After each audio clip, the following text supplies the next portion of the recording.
Uh, yeah, thanks, Coach, for doing this. Can you give us an update on the injury front? I guess Christopher Smith, Pickens, any of the other guys maybe you expect to have back for the Florida game? Yeah, Chris was cleared last game, and we were fortunate to be able to get through the game. The plan was to play him in our dime packages, and he was going to play. He practiced all week, but we didn't get into dime situations, so we ended up not having to play him in the game. So he's again cleared to go. He'll be practicing all week, and feel good about Chris. George is not cleared yet. He's continuing to progress. He's working really hard. He's able to do more and more each week. You guys have seen him some. He done some workouts, some things pre-game warm-ups and stuff like that, but he is not cleared yet. I think we'll get back, hopefully to get back Arian. He was really borderline questionable for the game, and ended up not using him. His is just a pain tolerance, and he's a couple weeks been out, but hopefully he'll be back. Kenny McIntosh is still nursing a hamstring, and hope to get him back, but he is not cleared yet today. Anybody else specifically? Amir Speed is closer to being ready. We think hopefully get him back by Florida week. He's running on his ankle, but not 100% yet. Kirby, Go ahead. Quarterbacks, I was going to say. Yeah, JT has been able to, his pitch count has kind of increased. He got up to maybe 65, 70 throws yesterday with Ron, pain-free, increasing distance, getting out further and further. I think he had around 40 or 45 yards. Hopefully I'll know more today, because we didn't really practice yesterday. We threw him, he got to throw, but we didn't practice. We did a walk through, clean up kind of deal, and we'll know more today, because he's hopefully going to get some quality reps and see what kind of velocity he's got. Kirby, more than 27 million people have watched Georgia play football this season. Saturday's game with Kentucky was more watched nationally than the Texas-Oklahoma game. Beyond just winning a football game, what do you want people to see when they're watching y'all play on TV, and beyond just winning? And is there anything specific that you're wanting recruits to see while y'all are playing? Yeah, I want our players to represent our brand the right way. I think it's important how you play the game as much as what you do when you play. And our guys have usually reflected that with toughness and effort, and the energy they play with. Our fans, our stadium is on display when we play at home in front of an audience like that. So much of today's kids care about perception and followers and viewing, and what kind of marketability do they have in the NIL world, that we don't push it and sell it, but certainly these kids have an opportunity to come here and play in front of a lot of people and create a brand for themselves by how they play.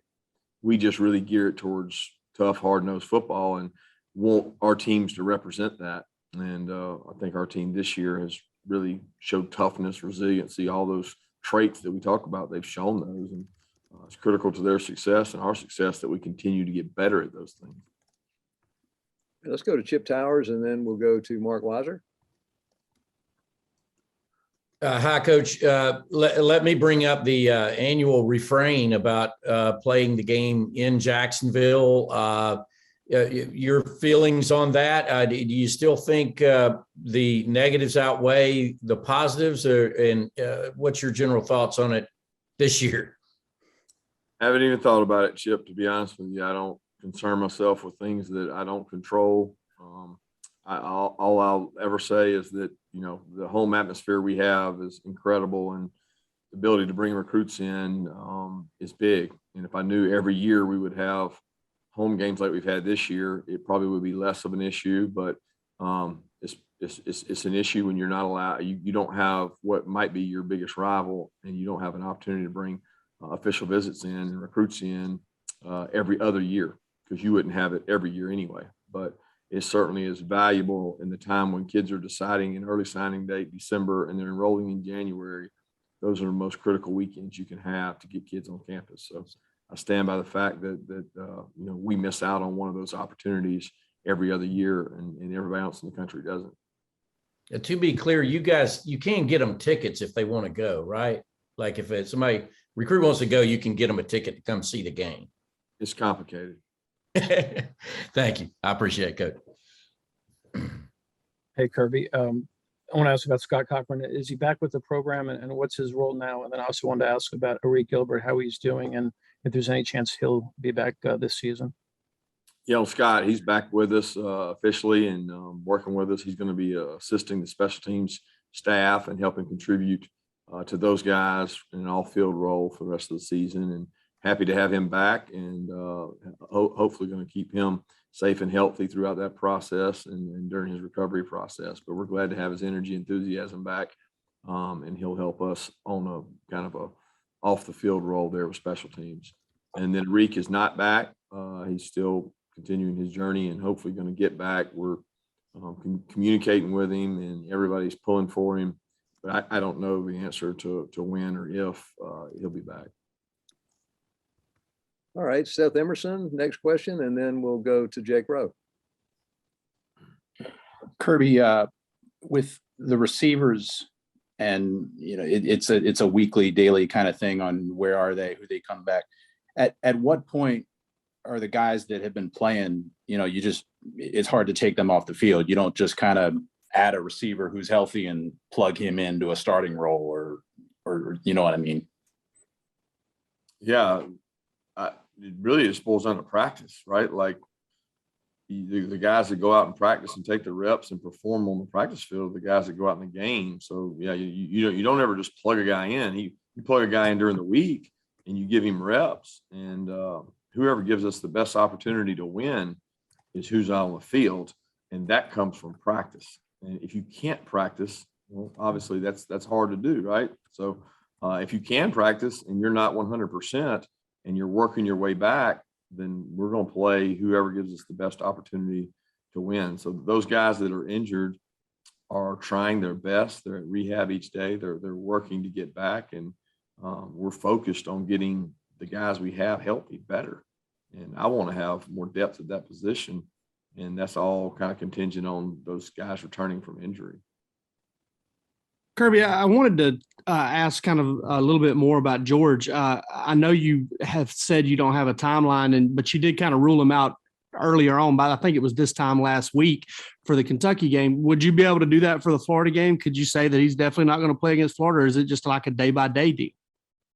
No, there's a long-term plan there, but I mean, I don't disclose timelines on that kind of stuff. I mean, probably the week of the game, we'd know more, but we did a walkthrough yesterday and he was able to do that and get signals and get calls. And, he's done a tremendous job of working in recovery, but, Dr. Andrews, Ron Corson, myself, George's parents have all been involved in that conversation, and not something that we're open to share. I just, very hopeful that he's able to get back 100%. That's our concern. Okay, question from Jed May, and then we'll go to Tyler Griffith.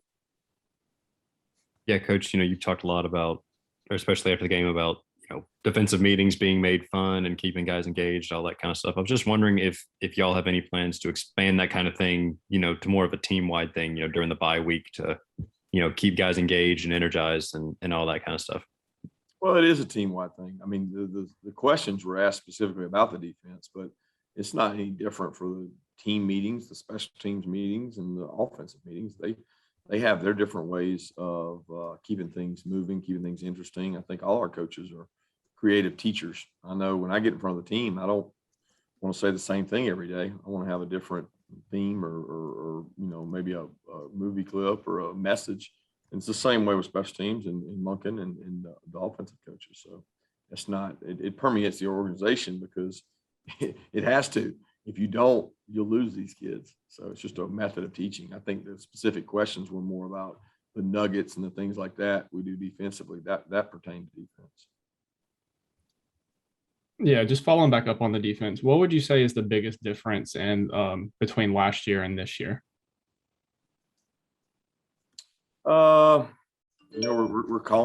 playing some different defenses. We're playing a little less of some things we played traditionally. We're certainly much more inexperienced on the back end. is one of the big differences, and it's allowed us to simplify some things to help. But we're also that much more experienced in the front seven because most of those guys are back, and the biggest difference probably is the experience of the front seven this year versus last year. All right, next question from Vance Levy, and then we'll go to Palmer Thombs. Kirby, obviously the off week gives you the benefit of healing, but how do you guard against when you're clicking in a lot of phases as the team is?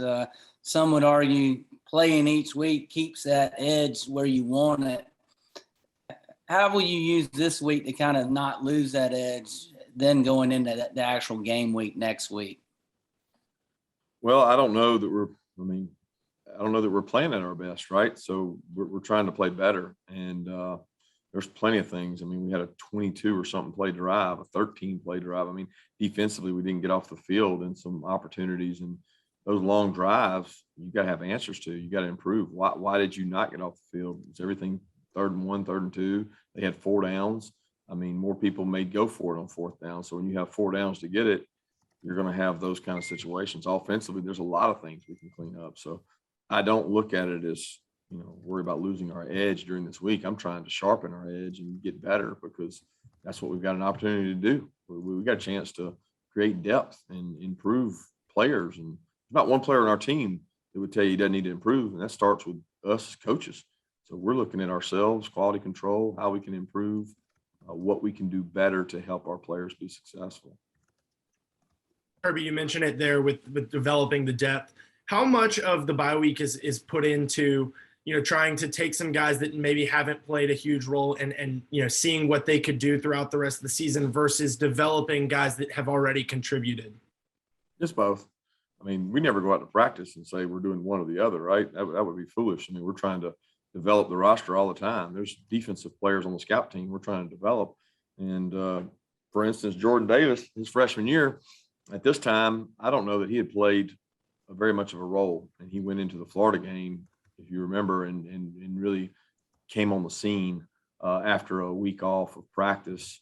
I guess it was 2 years ago or 3 years ago, however many years ago it was, that he came on the scene and played in that game. And we're using examples like that to highlight that no matter where you are now, this is an opportunity to change that. All right, let's get the next question from Connor Riley, and then we'll go to Steve Hummer. Hey, Kirby, in each of the last 3 years, you've had freshman wide receivers who have been able to come in and produce early. What does that say about Cortez Hankton's ability not only to identify those guys in recruiting, but also get them coached up and developed to where they are contributing really early on in their careers? Does a tremendous job. Number one, evaluation, I think, is the key, because some of those guys haven't been the most high profile, top ranked receiver, but they've gotten better since arriving. I think our system being conducive to freshmen being elite, it's not like it takes you forever to come in and learn the system. So we've been able to have some success with younger receivers, which has its pitfalls too, because sometimes the older ones don't get it. And in this year's case, it's really been about injuries. It's thrust some other guys to the forefront, whether it be Brock, AD, Ladd, whoever. They've been thrust up there more by injury than anything else.